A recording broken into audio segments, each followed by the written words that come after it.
Good evening, everybody. Welcome to another edition of Elevating Men, the premier destination for men who want to improve their lives. I'm really excited about tonight's conversation because this is an Elevating Men first. This is our first panel that we're actually going to include some women from our community to kind of get their opinion and their take on men's mental health. So this is going to be a really good show. As always, we want you to interact, leave your questions, leave your comments, and most importantly, share this with the people in your life. And so we're going to go ahead and take a quick break. We'll be right back in just a second.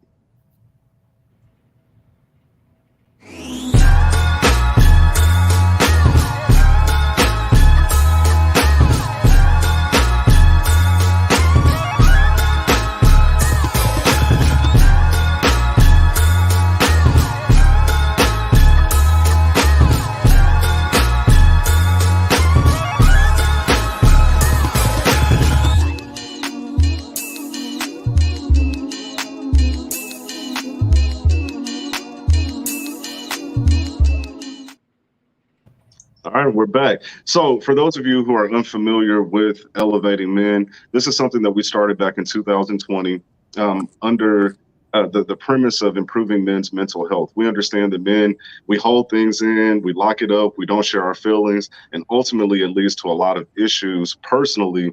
And then those issues bleed over into our families and ultimately into our community. And so that's the problem that we're looking to solve.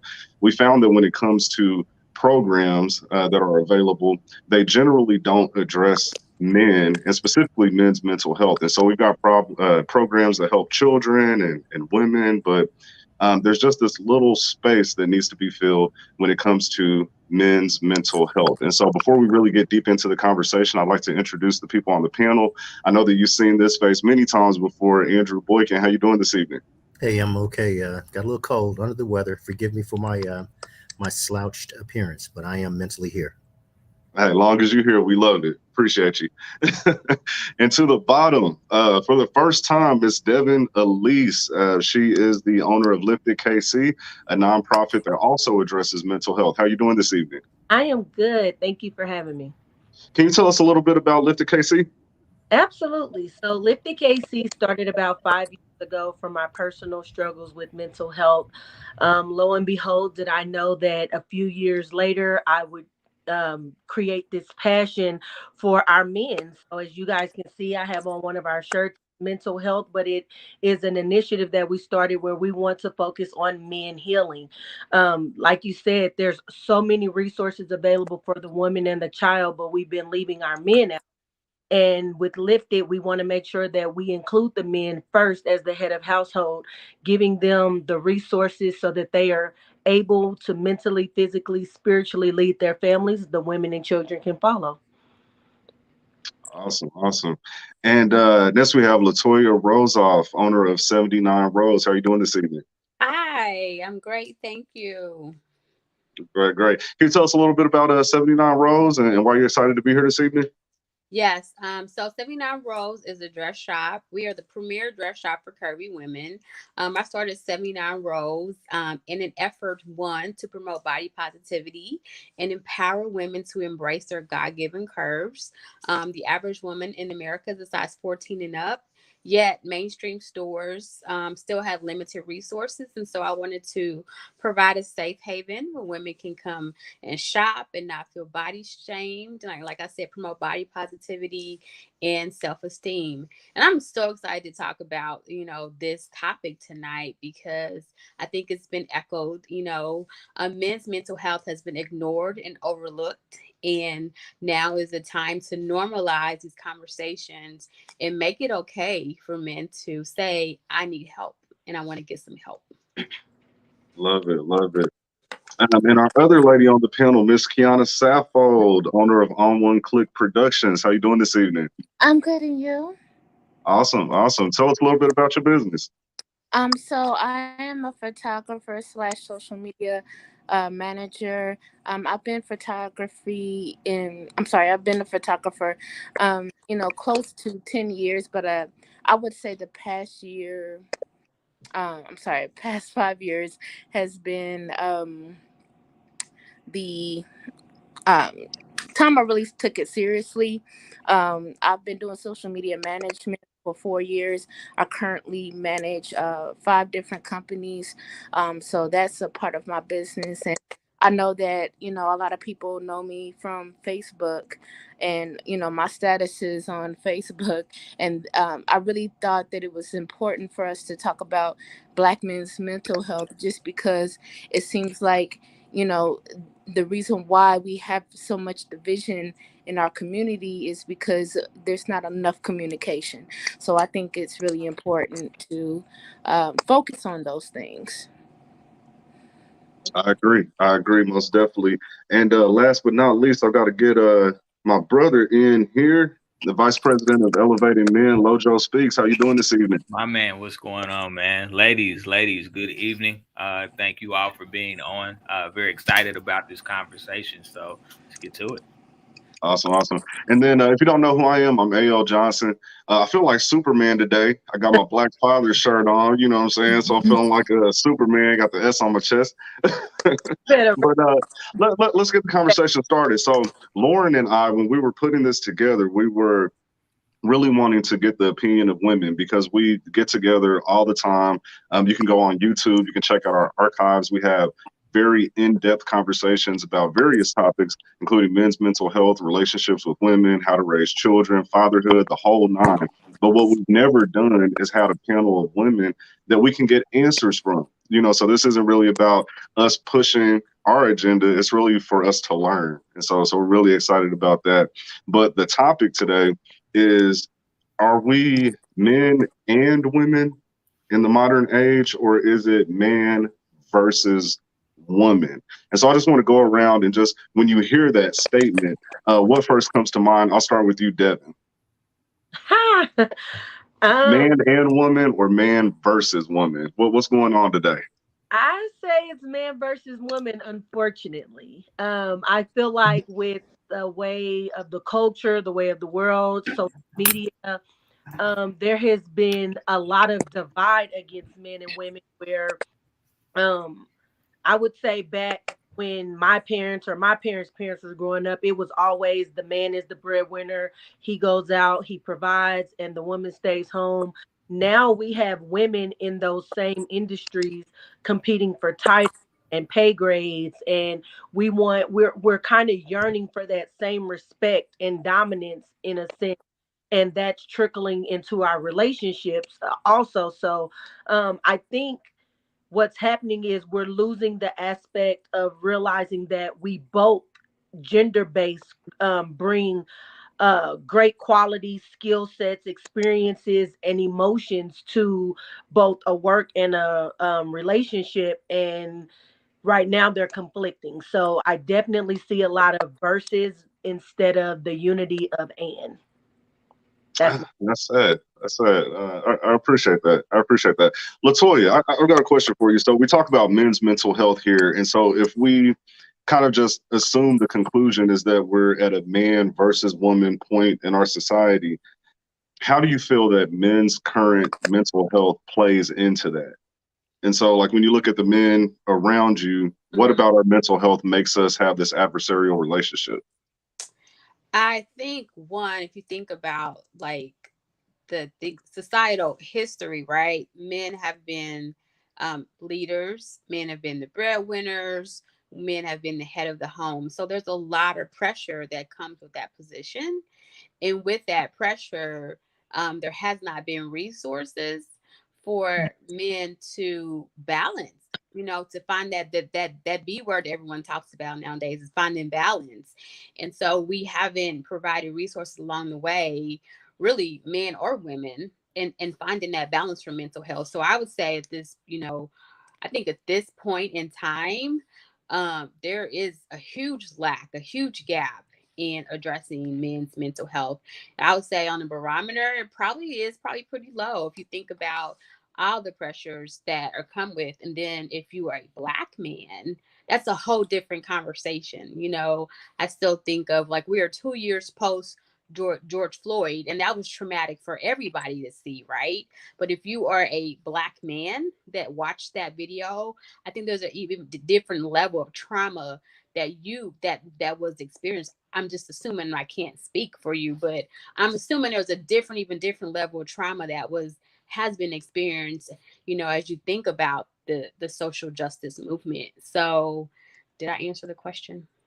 You did. You did. Okay. I would say that, and correct me if I'm wrong, but what you're saying is that the relationship that we have, or the torn relationships that we have between the genders in our community, there's a lot of stress that Black men have, and without that being released, it's hard for us to really integrate with our women properly.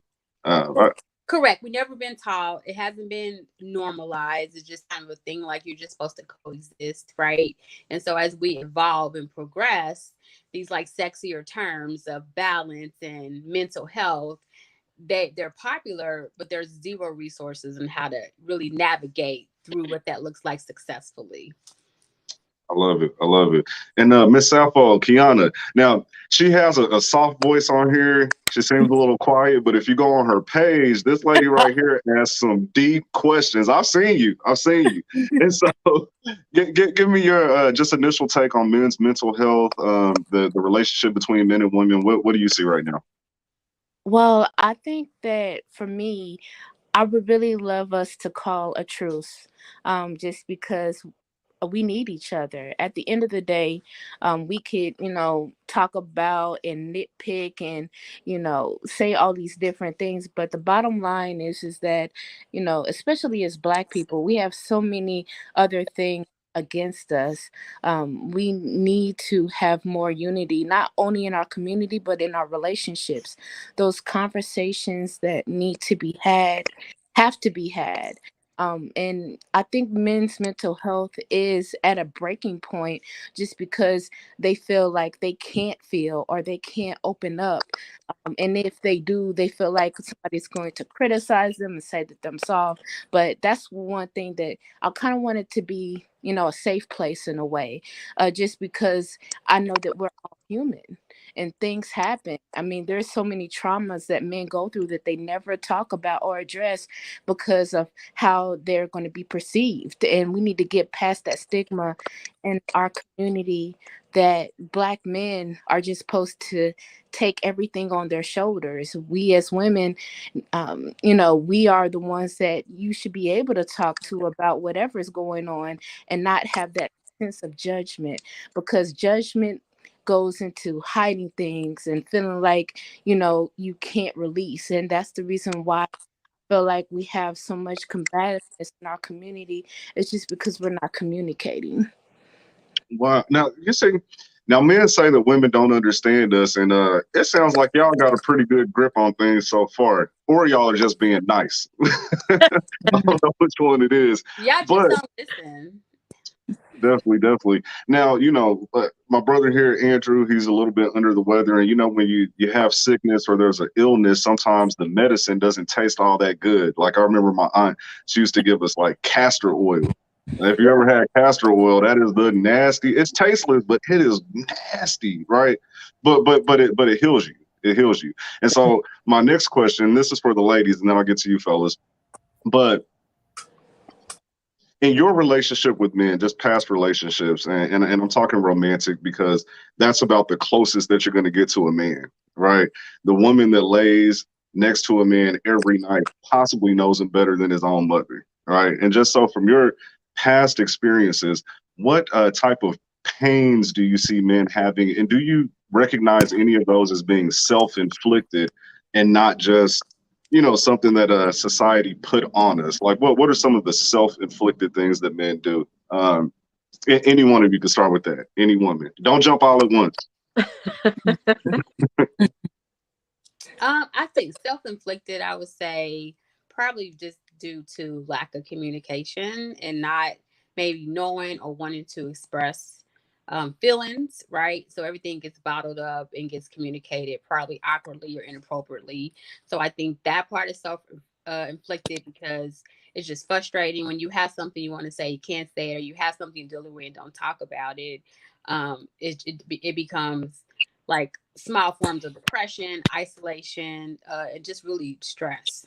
I see that. Devin, what comes to mind for you? I was thinking, and I think self-infliction would probably be um almost the guy handicapping himself to a degree of, at some point you start to realize some of the traumas that you've endured, but deciding to sit in it, right? Like deciding to know that, well, this is what it is, or this is what made me, or this is what happened to me as a child, and not seeking resources for themselves, or not seeking a resolution to move from that place, and just being content and growing comfortable in that pain. So I typically say, I think I made a post the other day where it's like, healing is not your fault, but choosing to sit in it is. So you gotta make that conscious decision to say, I'm tired of feeling this, I'm tired of feeling unloved, tired of feeling neglected, or whatever those feelings are, identify it, and then move from that place. So I think that's where a lot of self-infliction comes, if that answers your question. It does. It does. Did you have anything to add to that, Kiana? I completely agree. Just because in my conversations with men, just I feel like maybe one of my friends calls me a vault because it's kind of like people feel like they could just tell me like the most interesting things. But one thing I did learn about men in that process is that they feel like they have to be Superman, or they can't fall off because they'll fail so many people. And in some respects that is right, just because uh, historically men have been the providers, and now we're moving into a new world where women are the breadwinners. And I don't know if that's, do you feel like there's a shift in our community? Because I honestly, and I hate to bring this up, but I have to. I've just never seen so many men wanting to be romanced. Like I see what? What? Wait a minute. What do you mean by that? You got to go deeper on that one. What's like that? oh, I want a woman to take me out on a date. I want her to do this and that. And there's nothing wrong with reciprocation, right? There's nothing wrong with you doing a thing. And I think most women will do it if it's someone that they're truly interested in. But it's just, men were just never this vocal about things that they want. And I'm not saying that that's wrong, but it's kind of, I mean, I don't know. Does that feel weird to you guys Now, as a you know woman? what? I mean, I think what it is, I think it's the conversations that we see on social media. And so, like I like to picture that men, we had our conversations, just say the barbershop, and it's just men there, and we're having those conversations, and y'all are at the beauty shop, and y'all are having your own separate conversations. Well, now we have social media, which is just an open forum. And so it's like being a fly on the wall at the beauty shop for a lot of us men. And so we're hearing these conversations that we generally weren't privy to. And a lot of men are taking in what you all say you want and then just throwing it back at you, right? And so a woman may say, well, what does this man bring to the table? Well, it's a man's job to build and prepare before he makes any type of proposal. Like if you think about a marriage, there's a proposal. The only other time you hear that word is in a business agreement, right? And so for a man to bring that Mhm. proposal to you, he has to have something built. He's expected to have the table. But because we have these conversations online now you have men asking the question, well, what do you bring to the table? And so I think that adds a little bit to that. Lauren, what would you say kind of when it comes to just the whole men wanting to be courted, men wanting to be maybe treated like women a little bit? Well, how do you feel about that? That was my free date night. Good grief. I was gonna give me a free date night out of it. No, I think it's tricky, right? Because you ask a man to be expressive, but then it's almost like you're telling him in a way what he can be expressive about. Like, just hearing that statement, I'm like, most guys would that maybe felt that way would get offended, be like, "What are you trying to call me soft?" or whatever the case may be. And that's, I mean, right, wrong, or indifferent, but I think that uh, you know, we just go back to that term and that's used, which is balance. I don't think, and Kiana alluded to it. It's not that that's an issue. It's just the fact that it seems like, in some cases, men are asking if they can take a break or take a back seat to maybe what is been normal before now. And so I think, to some it's weird, and to others it's like, are you shunning uh, the things that have been normalized forever because you just want a way out. And honestly, let me speak up because that's not what my intention was. It really wasn't. It was kind of like, I understand that men want to be vocal, and that's fine. But it's just really interesting to me. Is it really something that you want, or is you feel like women won't reciprocate, or is that what it is? Is that you feel like it's a tit for tat thing? Like, oh well, as a man, I'm expected to do these things.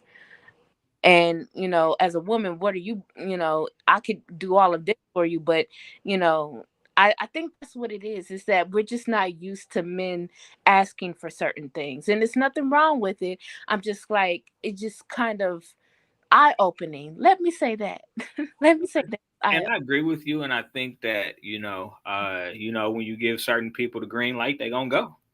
And so since the conversation has been brought up, hey, why not? And so I don't necessarily prescribe to it, but I do understand that when you give people the green light, they're gonna take every bit of that green light. So let me ask you guys. So do you see a man? Do you see a man as being maybe weaker when you see those types of conversations? How do you view those individual men? I don't see them as weaker. I just kind of like, I really want to see what you really want out of a relationship. And maybe, my views on relationship are a little bit, non-traditional, but I just really feel like if a marriage or any time a long-term relationship, the man has to love you more. And maybe that's just me. I mean, just because, for a simple fact, like, I've seen so many women, over the course of the years in long marriages give so much to a man. And then, eventually after the kids leave and, everything else is happening in their world, they feel like they never got a chance to be themselves, right? And I feel like if you really want, you know, I feel like a man should, I'm not saying he has to do everything, but I'm saying that there has to be a genuine interest for family on his part. Definitely. We got a comment here from, let's see here, Queen Terry. It says, sometimes the behavior is stemmed from past pain. Some men play payback, but naturally most women want to romance their king. And it sounds like that's kind of what you guys are saying. You don't mind romancing a man that you care about. And definitely behavior from past pain. I know that's the thing that we all do, male or female. Sometimes we carry past hurts into new relationships, and we become judgmental in situations that really don't warrant it. Andrew, we haven't heard from you. I don't know if you got a cough or clear your throat or what you got to do, but we were talking before we went live here, and you mentioned something about the battles that men face. And I'd love for you to kind of present that, because at the beginning, everyone stated that they feel one of the major problems that men have is, we don't know how to open up. It sounds like we're always battling internally. We're always fighting. And so what are your thoughts on that, Andrew? So I had shared, and this is just my belief, my opinion, and my own personal experience, that men, and of course, excuse the generalization, they go through 3 specific battles, whether they're born into them or whether the battle is introduced to them. Their first battle is man versus God. This is where man is actually trying to figure out what he truly believes and where he stands. The next battle is man versus man. This is where he's actually comparing himself to his insecurities, whatever those insecurities show him, be it another man, a stronger man, a bigger man, a more equipped man. And lastly, man versus woman. And that last battle, man versus woman, usually usually goes or comes about because the first two, he's inundated with both of those battles, and then she enters his picture trying to help him, and then unfortunately she walks in the middle of a battle. Mm. So you're saying that essentially the battle is already going on with us men between ourselves and God, and the woman, she just basically gets caught in the crossfire. Mhm.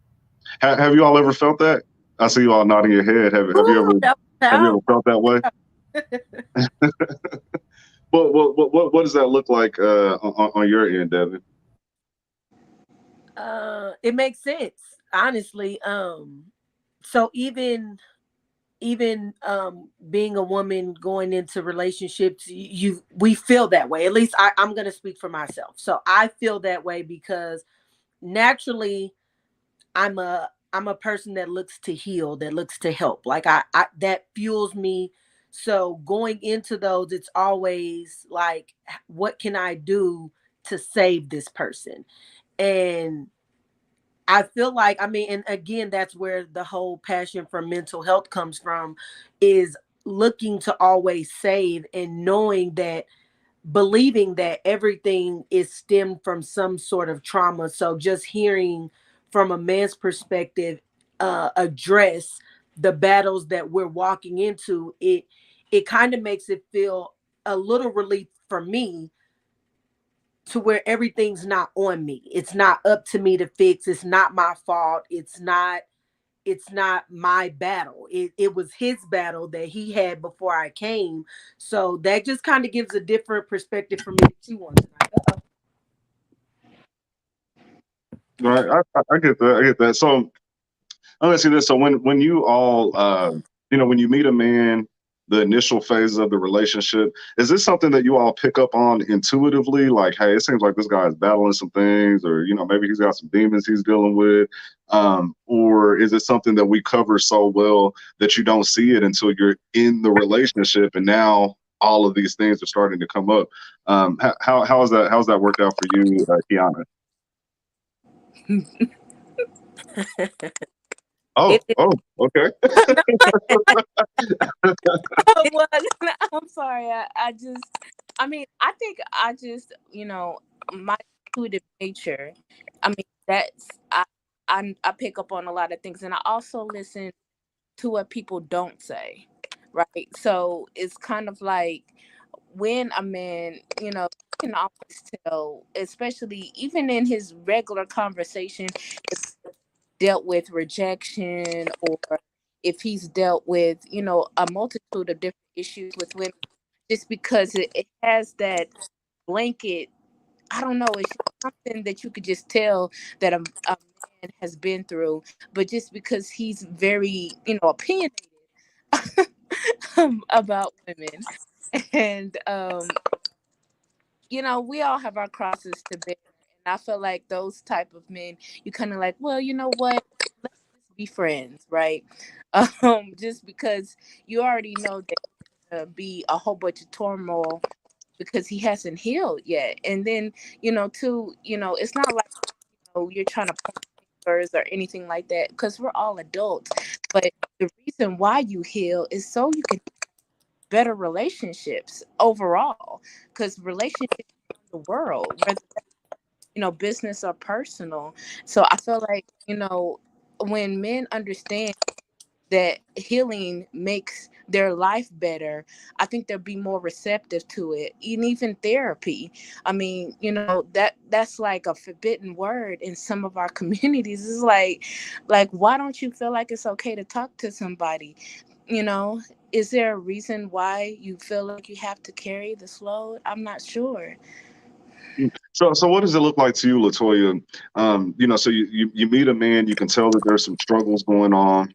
You understand that, but what determines if this is a man that you want to help repair, so to speak, or kind of help through, or to say, like Kiana said, hey, maybe you just need to stay in the friend zone because this is out of my area of expertise. Like how does that look on you all's end? That's a great question. I think it revolves around your personal red flags, right?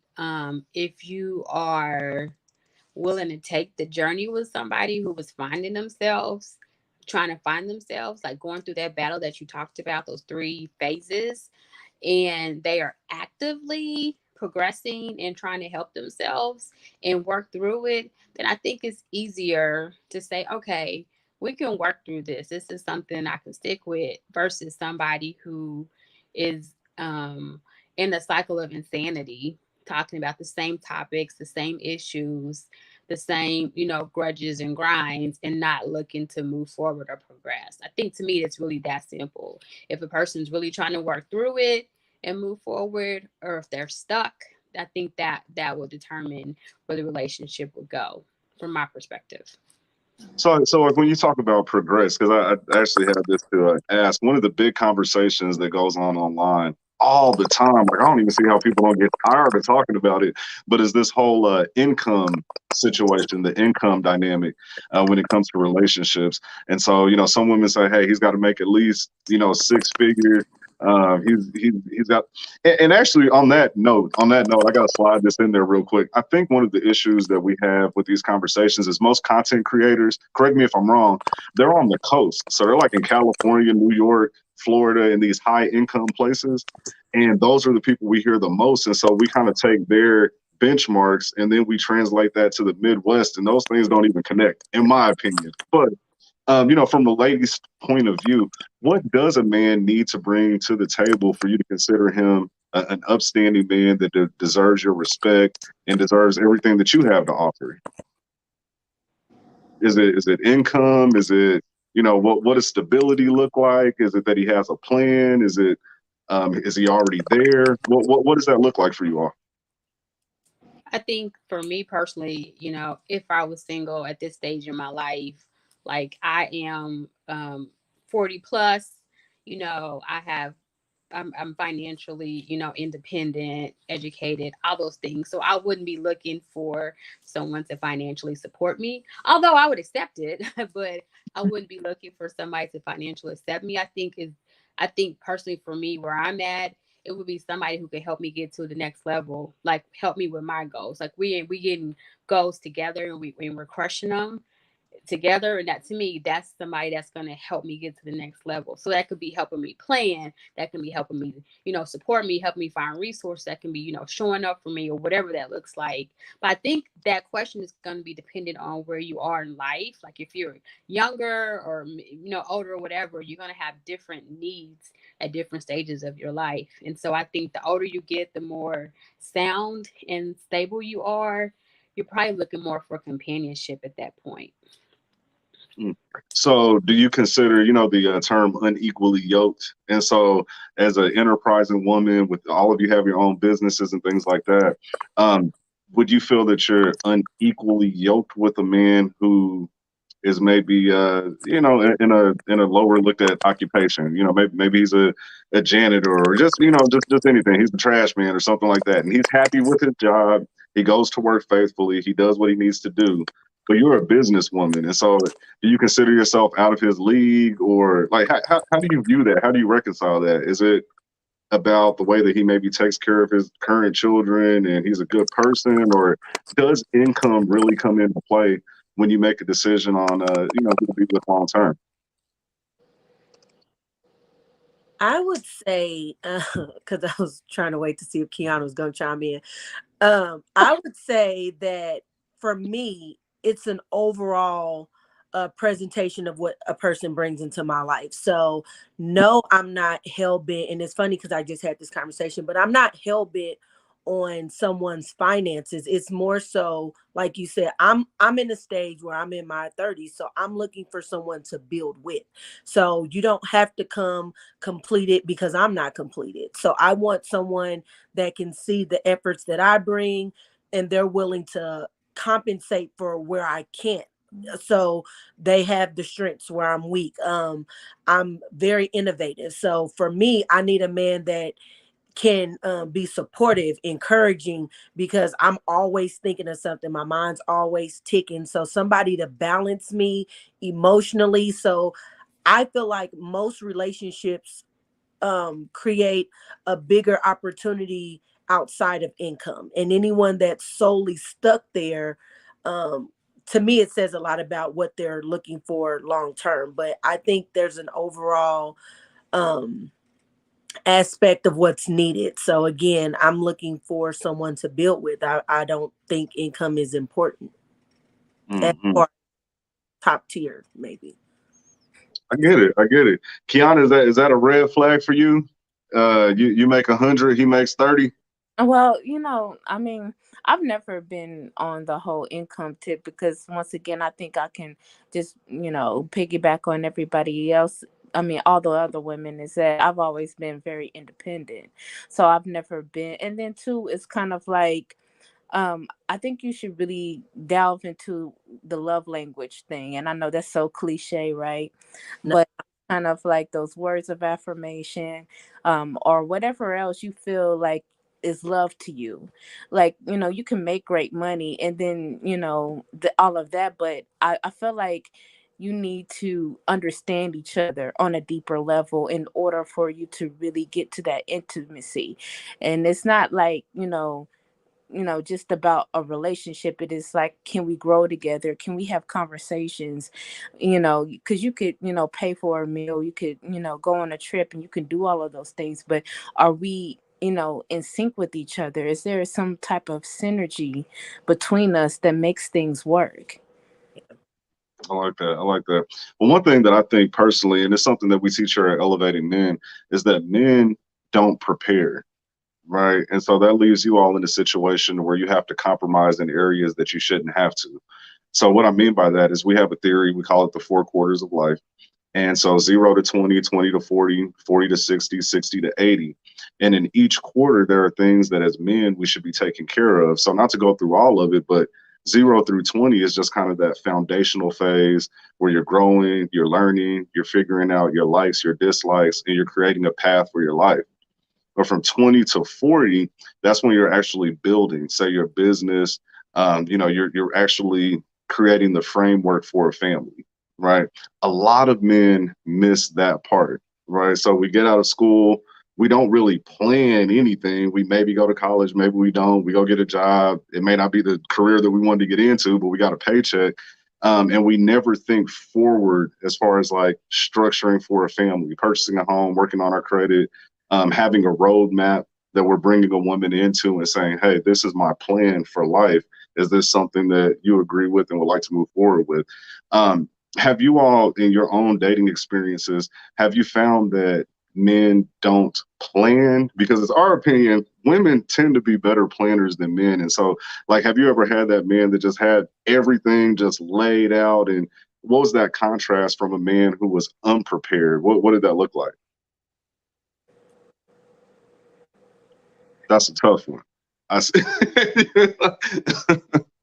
I think again, because men are not communicators. So I think they have plans in their head, but they don't know how to articulate it when dating to bring a woman into that plan, or to try to include her, or tell her what the foundation that he has is. So throughout the relationship, it's almost like we're getting plans dropped on us, like here, there, or there's an assumption that we should automatically know. And I mean, I think it just all goes back to the whole communicating and not feeling the need to compete with the woman, and battling, like Mr. Boykin said, those other battles that's going on in their head, that they forget that they haven't taken the time to communicate with the person that they're wanting to do life with, or potentially wanting to do life with, right? So I just think everything is stemmed from being able to communicate and finding that place where they feel safe enough to communicate their plans, because most of the time plans are sporadic, they're all over the place.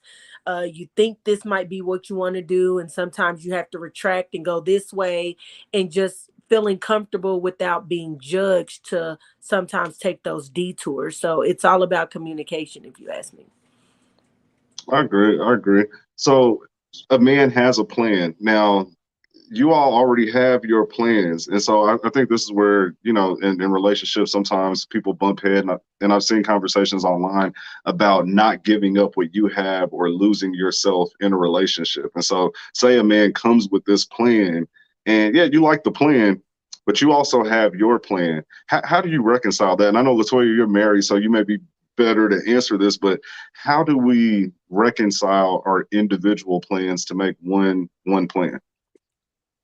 Ooh, that's a tough one. I would say, just for those who are married, like marriage is a compromise every day. So I think when it comes to two people who might be ambitious and have, two different plans, you just find the path where they merge and whatever that looks like. So that might be we chase this person's goal for this time and get them to a spot. Then we stop and chase the other person's goal, and get them to a spot where like everybody feels like, they've reached a level of, success. I think it'll look different for everybody, but I think if you're with the right person, it'll just be a happy compromise, and it's all about timing. Makes sense. Makes sense. Lojo, I know you always listening and putting things together. What are your thoughts so far on the conversations? We've never had a group of women on that we can ask these questions. So what have you gathered so far? Man, dude, I'm just sitting here learning, man, soaking it all in. I love everything that I'm hearing. I think the biggest thing I'm hearing out of every single comment is just the communication, and that seems to be part of the framework for some of our men that is missing. And a lot of that goes back to man versus God and man versus man. And you have little boys and grown men's bodies. And they haven't learned some of those skills in order to be better communicators, or maybe there's a lack of trust that doesn't allow for them to open up and kind of express some of those innermost thoughts. And so when they get to the woman, they're just so closed off, and there's no trust factor that they have built in any capacity. And so, why should I talk to you? And so I think that, it kind of goes back to just dealing with that pain and that trauma, and answering some of the questions maybe that we have. I know I talked to Andrew earlier about maybe why there's some areas of improvement. For me personally, and understanding how some of my past pain has impacted my life to this point, and understanding what forgiveness looks like, knowing what if how much of a relief and a release it can be, just forgiving, just moving on, understanding that uh, you can't go back and right the wrongs. You have to right the wrongs by moving forward.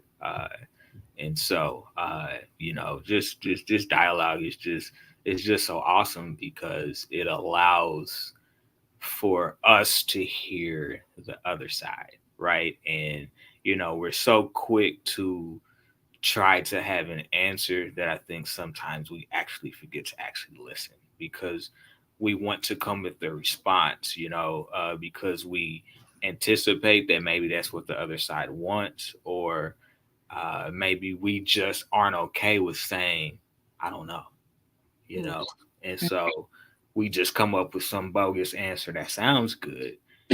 Then our actions don't reflect anything that we were saying, because really we was just saying something to get you to be quiet, and we really didn't have the answer, but we didn't know how to say I don't know. We didn't know how to say, this is what I'm thinking.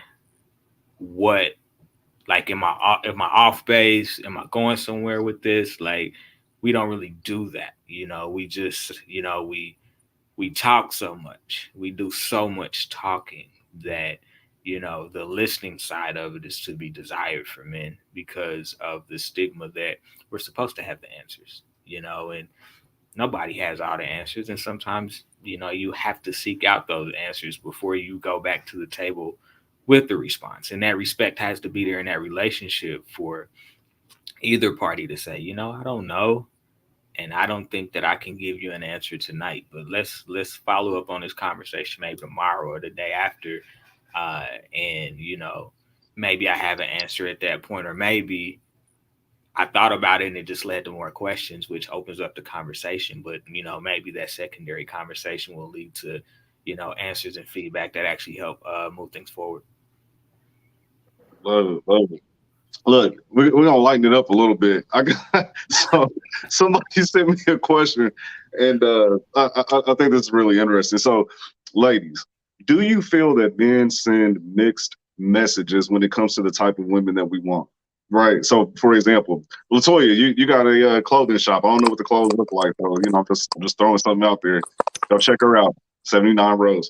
But men say, we want a woman who dresses modestly and isn't out in the streets or whatever. But when that woman walks past and everything's tight and everything's showing, the men turn their heads, right? Or, we don't want a woman that's out in the streets, but you're chasing the girls that are at the club all the time when, there's this good woman here who just, focusing and handling her business and doing things like that. Do you all feel like we send a lot of mixed messages? Yeah, I think that's apparent. Like, look at your local celebrities, not local, but your famous celebrities, rappers or whomever that you follow, right? Like, they might date a video girl, but the woman that they settle down with is the girl next door.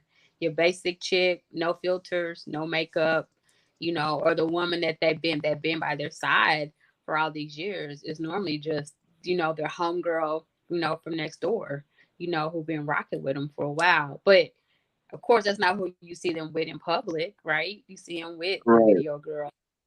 I blame social media for some of it, currently. I do personally, but I think they do. I think you always want the shiny toy, right? So I think that's just my perspective.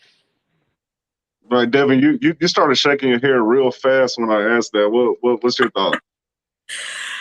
Uh, I had this conversation. It's funny that you said that, but I agree. I think what Latoya said, it's they want the shiny toys. So it's almost to the point where they don't want their woman to be what they lust over, because they know what they're thinking when they see a woman walk past with tight clothes on. It's like, I don't want men looking at you the way I just looked at that chick. So you need to wear this muumuu and let them wear the tight skimpy clothes. So but I also feel like it's a time and place for everything. So I even like in my relationship, like I feel like you have to have that balance. Like we've talked about that. So I feel like the balance has to be there to where that you guys get that fire and desire feeling that you kind of lust after when you see the woman walk by in the sex appealed clothes, but also bring a level of respect to make that man feel comfortable knowing that everybody's not having access to what he has. So I've been learning that um it's hard for women, at least for me, to kind of grasp, because it's like, but that's what you look at. But then if I wear it, it's like, no. So, but it's making sense now. It's clicking, like I said. So just having that balance. So, like in raising, because I've got daughters. All the men on the panel have daughters, and so in raising daughters, one of the difficult things, like say a teenage girl, she's trying to figure out how she wants to look, how she wants to present herself, and she sees these women on social media, scantily clad, for lack of better words, and they're getting the attention that she wants. Um, how do you how do you deal with that as a parent? Is there any conversations that you have regarding like self-esteem and you're enough the way you are?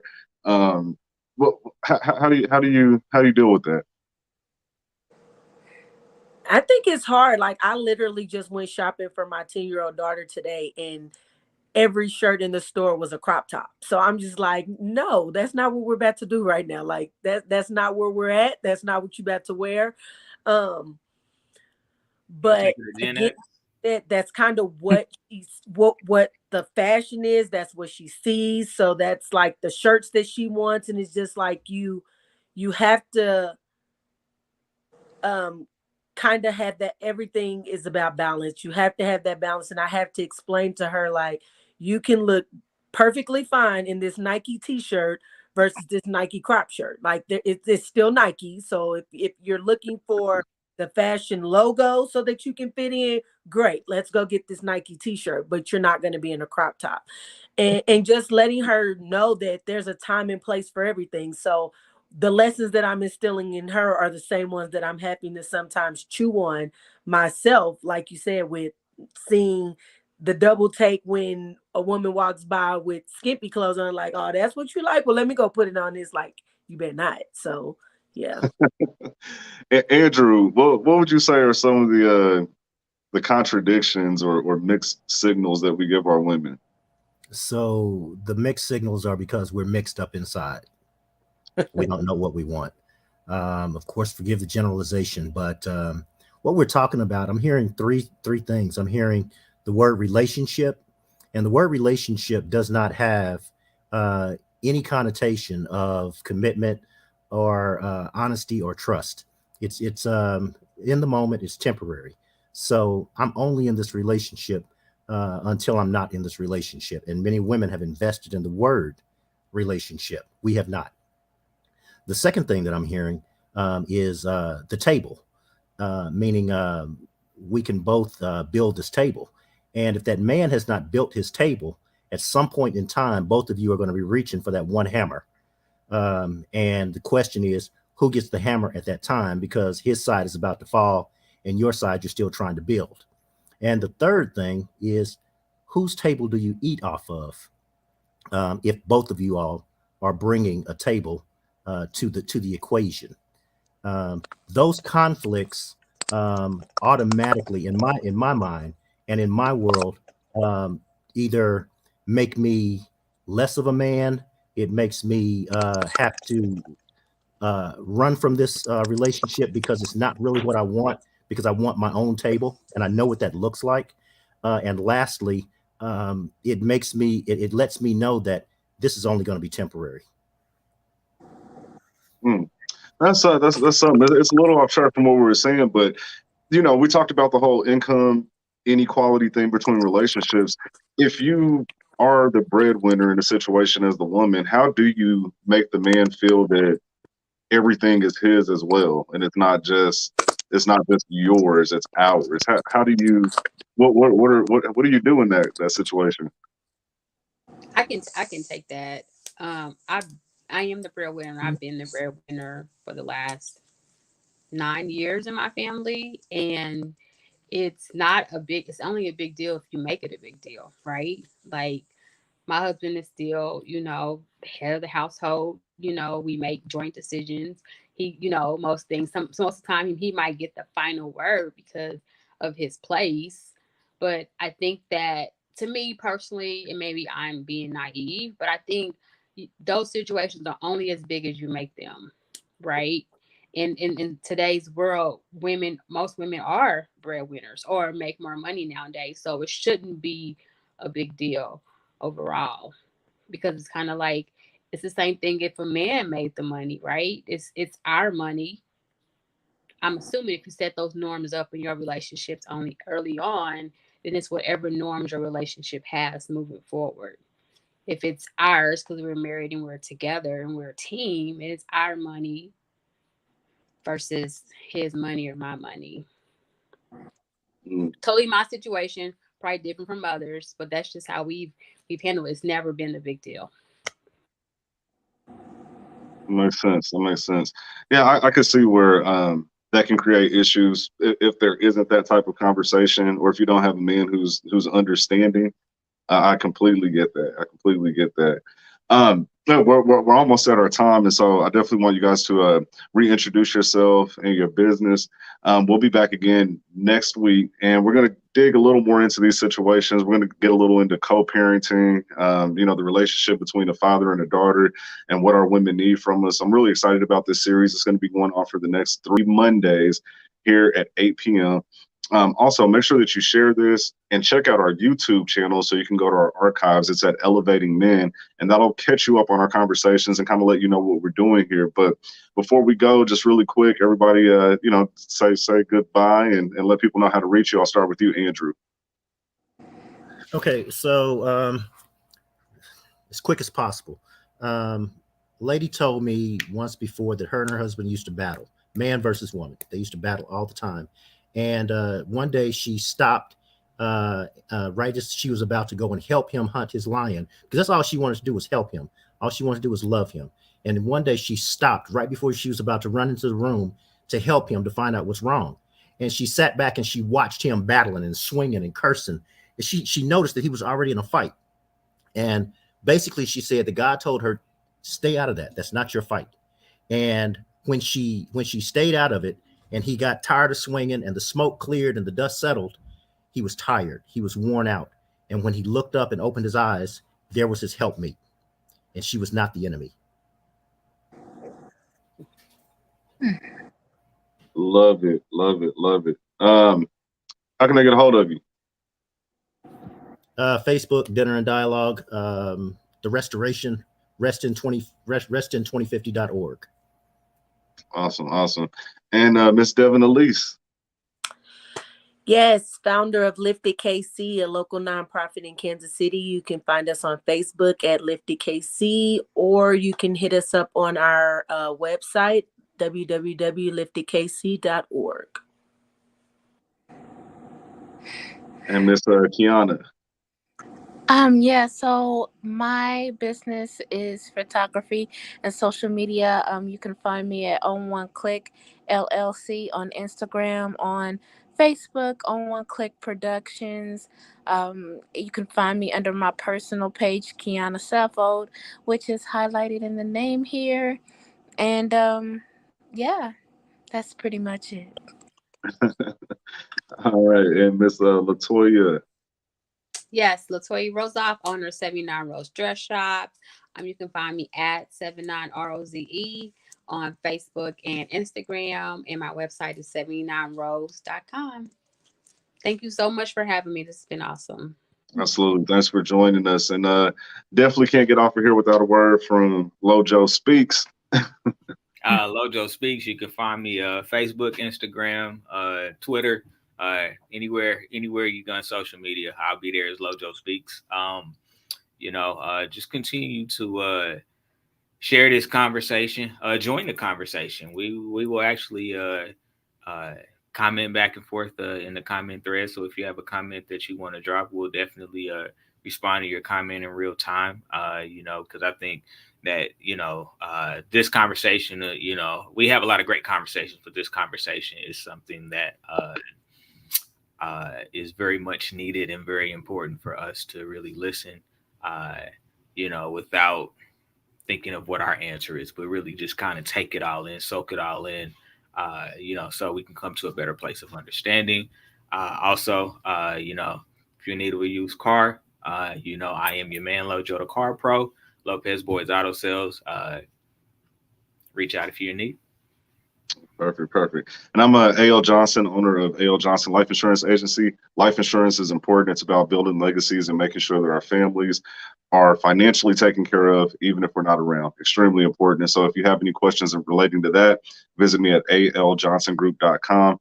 But go to elevatingmen.com, because that's what this is all about. Make sure that you subscribe to our YouTube channel. Again, check out our archives, catch up on the conversations.